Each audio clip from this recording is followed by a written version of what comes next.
Welcome to Psycho's Platters, episode 90. Yes, that's right. This is going to be an episode of various different formats tonight, fueled by coffee. Listen, I hope everybody's had themselves a very good couple of weeks of crate digging and life in general.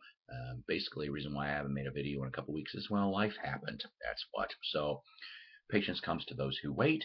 I managed to find some extra finds that I'm going to show over the next 2 to 3 episodes. This one here is basically a catch-up episode for everybody. I found some different things of various areas. Right off the bat, these first couple albums averaged at about $2 a piece, not too shabby. How about we try off with Paul McCartney from 1984? Give my regards to Broad Street on Columbia Records. You know what? Actually, a semi-decent Paul record. It's not a great one, but it's not totally crappy. Like I said, that was your gatefold. This one here has got a picture label as well. I'm going to tell you the God's honest truth. Don't waste your life watching the movie. It was horrible. An hour and a half. The music was better, I swear. And Ringo was with him too in the movie and on the album. So you got at least half the Beatles playing here. Not only that, you've got Eric Stewart from 10cc, John Paul Jones from Zeppelin. I heard David Gilmour, I think, is supposed to be on a cut too, and a bunch of other various people. To go from that to, I have never found a decent copy of Eric Emerson, Lake and Palmer's works from 1977 on Atlantic. This one opens up into a trifold. It's a 2 LP set. It's kind of neat. I like it. The first 3 sides are actually solo sides for Keith Emerson, Greg Lake, and Carl Palmer, and then the 4th side is Emerson, Lake, and Palmer's doing fanfare for the Common Man and Pirates. So, like I said, for $2, and these are in mint condition, great shape. From 1981, back when he was at least semi-normal, and you know what I'm talking about. It's the Jacksons live on Epic. This one here, well, you know what's coming on the horizon. Thriller's coming. Things start getting a little shaky, don't they, in the universe of Michael and his family. See, you can get a hint. There's the shoes and the socks. Excuse me. Good track listings, though, on here. Can you feel the things I do for you? Off the Wall, Ben. She's out of my life. I Want You Back. Never Can Say Goodbye. ABC, a medley of ABC. I Want You Back and Love You Save. I'll Be There. Rock With You. Don't Stop Till You Get It. Shake Your Body Down to the Ground. Good stuff. Good live funk record. Now here's one that I picked up for 50 cents. I think this one was overlooked, but it looks cool to me. Sean McEwen. Look at that banjo. Look at that smile on his face, right?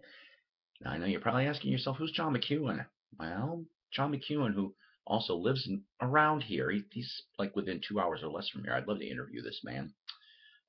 Is still a current original member of Nitty Gritty Dirt Band. Yeah, he does solo stuff from time to time too. But this album here from 1985 on Warner Brothers. There's the front. There's the back. This one here's got some really cool people on it, including David Alec Coe, the Oak Ridge Boys, a lot of good session people like Jerry Douglas and Byron Berline, Charlie McCoy, Lloyd Green. You know, so you got your bluegrass and your country all mixed together. It's really, really cool. This next one, these next few here, got from a Goodwill. It's early 80s Gordo. Most of the time when you find Gordon Lightfoot albums, it's either your late 60s United Artists output, which I have yet to find one that's been in decent shape. The 70s one's on Reprise, which I've got a handful of those. This is probably my first or second Warner's album. This is from 1983 on Warner Brothers. It's a white label. Here's the front.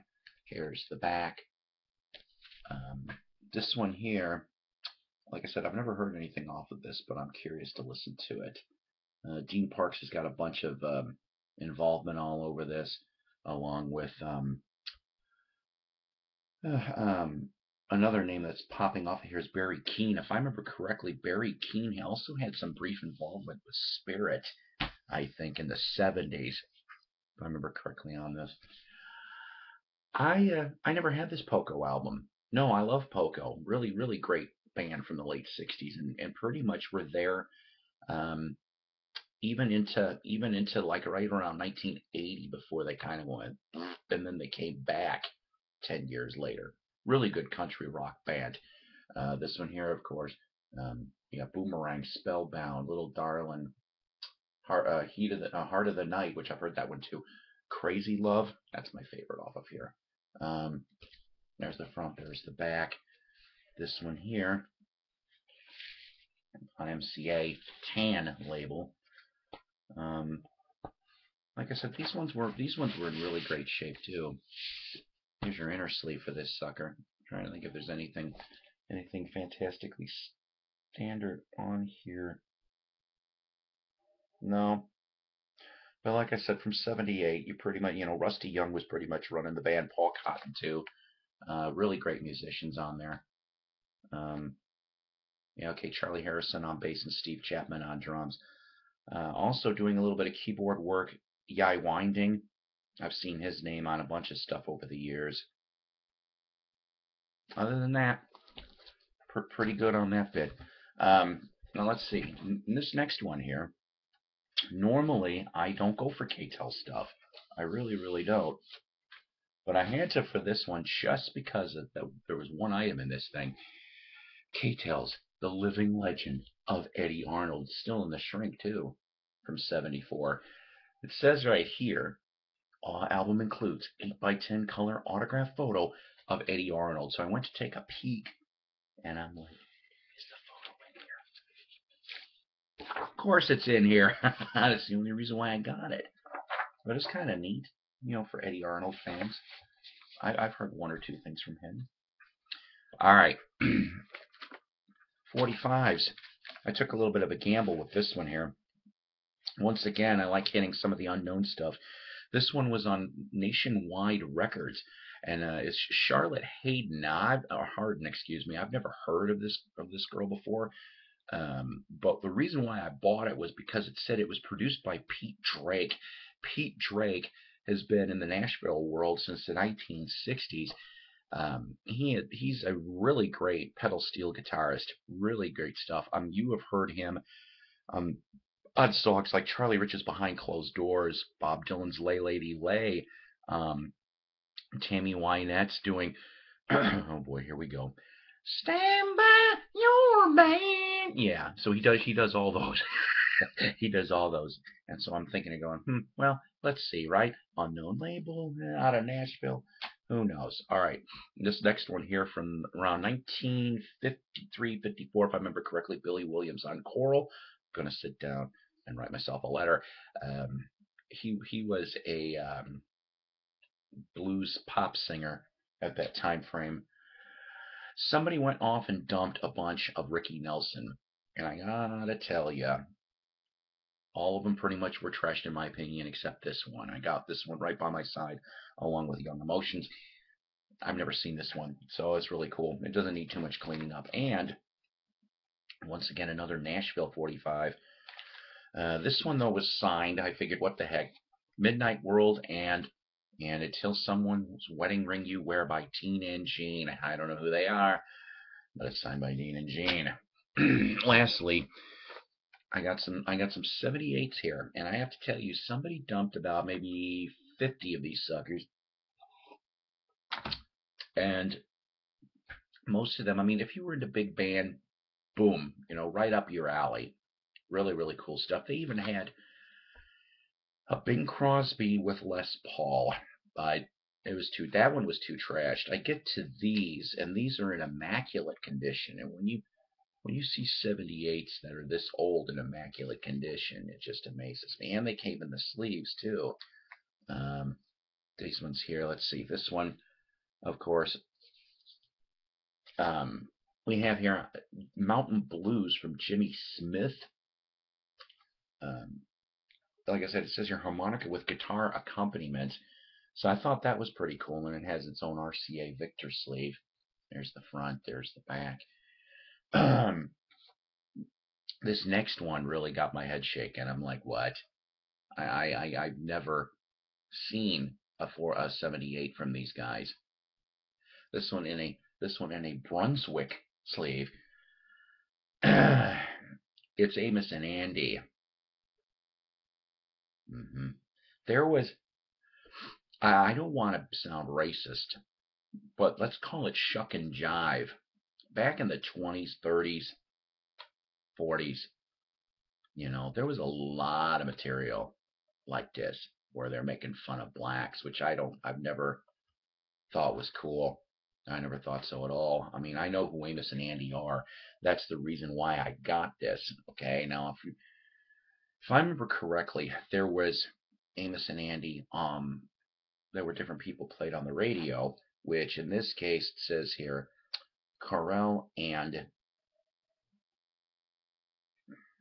Gosher. It says humorous dialogue, right?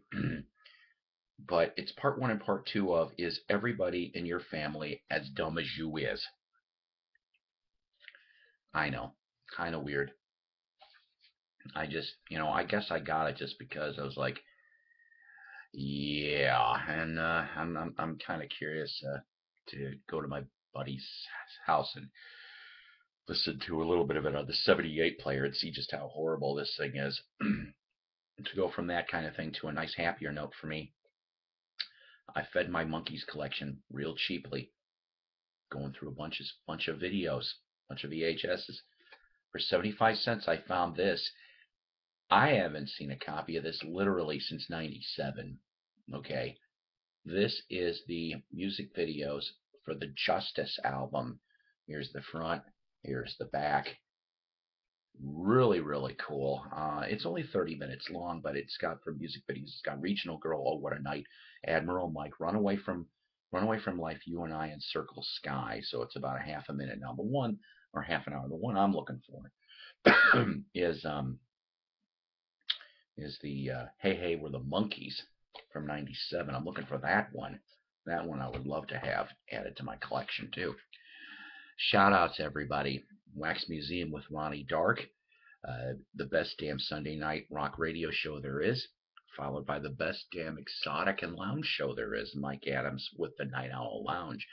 Go subscribe to both of those on Facebook, please. And then for Wax, 6 to 9 p.m. Central Standard Time, followed by Night Owl from 9 to 10 on Central Standard Time. Go listen and have a nice Sunday night.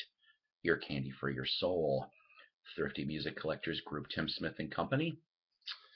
Always a great thing. Go check that out. Shindig Magazine, the best music magazine in England, period. I love that magazine. It's great. They just got done having an issue on the Pretty Things. I love that band. And also the YouTube vinyl community. Always have to have a shout out to them because there's so many wonderful people out there. By the way, I did get a couple new subscribers, so I want to go off and mention Brian W. and Derek Vaughn.